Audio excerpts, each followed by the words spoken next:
Continuamos con el capítulo 22 del libro Hechos de los Apóstoles, titulado Tesalónica, escrito por Elena G. de White, parte 2. Bienvenido. Te saluda el pastor Juan Manuel Flores Espinosa. Aún la forma de su muerte había sido prefigurada.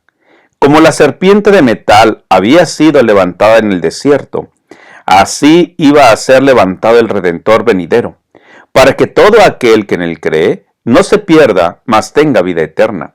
Juan 3:16. Y le preguntarán, ¿qué heridas son estas en tus manos?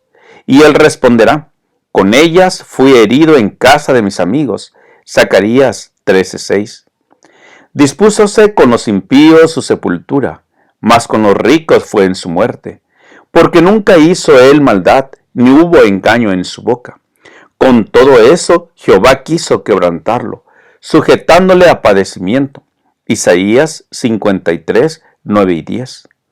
Pero el que iba a sufrir la muerte a manos de hombres impíos, se levantaría de nuevo como un vencedor del pecado y del sepulcro. Bajo la inspiración del Todopoderoso, el dulce cantor de Israel había dado testimonio de las glorias de la mañana de la resurrección. También mi carne, proclamó alegremente, reposará segura, porque no dejarás mi alma en el sepulcro, ni permitirás que tu santo vea corrupción. Salmo 16, 9 y 10. Pablo mostró cuán estrechamente había ligado Dios el servicio de los sacrificios con las profecías relativas a aquel que iba a ser llevado como cordero al matadero. El Mesías iba a dar su vida como expiación por el pecado.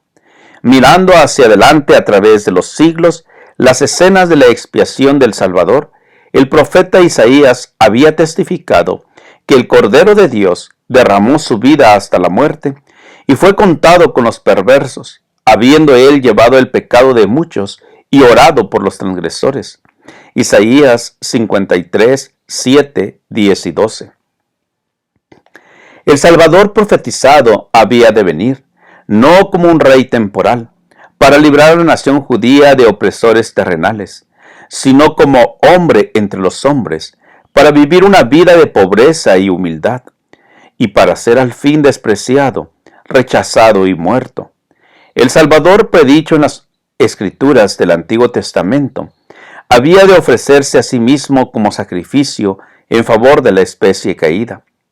Cumplidos así todos los requerimientos de la ley quebrantada, en él los sacrificios típicos iban a encontrar la realidad prefigurada y su muerte de cruz iba a darle significado a toda la economía judía. Pablo habló a los judíos tesalonicenses de su celo anterior por la ley ceremonial y del asombroso suceso que le había ocurrido junto a la puerta de Damasco. Antes de su conversión, había confiado en una piedad heredada, una falsa esperanza. Su fe no había estado anclada en Cristo. En vez de eso, había confiado en formas y ceremonias. Su celo por la ley había estado desvinculado de la fe en Cristo y no tenía ningún valor. Mientras se vanagloriaba de ser intachable en el cumplimiento de los requerimientos de la ley, había rechazado a aquel que daba valor a la ley. Pero al convertirse, todo había cambiado. Jesús de Nazaret, a quien había estado persiguiendo en la persona de sus santos, se le apareció como el Mesías prometido. El perseguidor le vio como el Hijo de Dios que había venido a la tierra en cumplimiento de las profecías y en cuya vida se cumplían todas las especificaciones de los siglos sagrados. Mientras Pablo proclamaba con santa audacia el Evangelio en la sinagoga de Tesalónica, se derramaron raudales de luz sobre el verdadero significado de los ritos y ceremonias relacionados con el servicio del tabernáculo. Condujo el pensamiento de sus oyentes más allá del servicio terrenal y del ministerio de Cristo en el santuario celestial, al tiempo cuando, habiendo completado su obra mediadora, Cristo volverá con poder y grande gloria, y establecerá su reino en la tierra. Pablo creía en la segunda venida de Cristo. Tan clara y vigorosamente presentó las verdades concernientes a este suceso, que ellas hicieron en la mente de muchos que oían una impresión que nunca se borró. Por 3 sábados sucesivos, Pablo predicó a los tesalonicenses, razonando con ellos de las Escrituras en cuanto a la vida, muerte, resurrección, mediación y gloria futura de Cristo, el Cordero muerto desde el principio del mundo. Apocalipsis 13:8. Ensalzó a Cristo, el debido entendimiento de cuyo ministerio es la llave que abre las Escrituras del Antiguo Testamento y da acceso a sus ricos tesoros. Cuando se proclamaron así las verdades del Evangelio en Tesalónica con gran poder, se cautivó la atención de grandes congregaciones, y algunos de ellos creyeron y se juntaron con Pablo y Silas, y de los griegos religiosos grande multitud, y mujeres nobles no pocas. Como en lugares a donde fueron anteriormente, los apóstoles tropezaron aquí con acérrima oposición. Los judíos que eran incrédulos tuvieron celos. Estos judíos no contaban entonces con el favor del poder romano, porque no mucho antes había provocado una insurrección en Roma. Eran mirados con suspicacia y su libertad era restringida en cierta medida.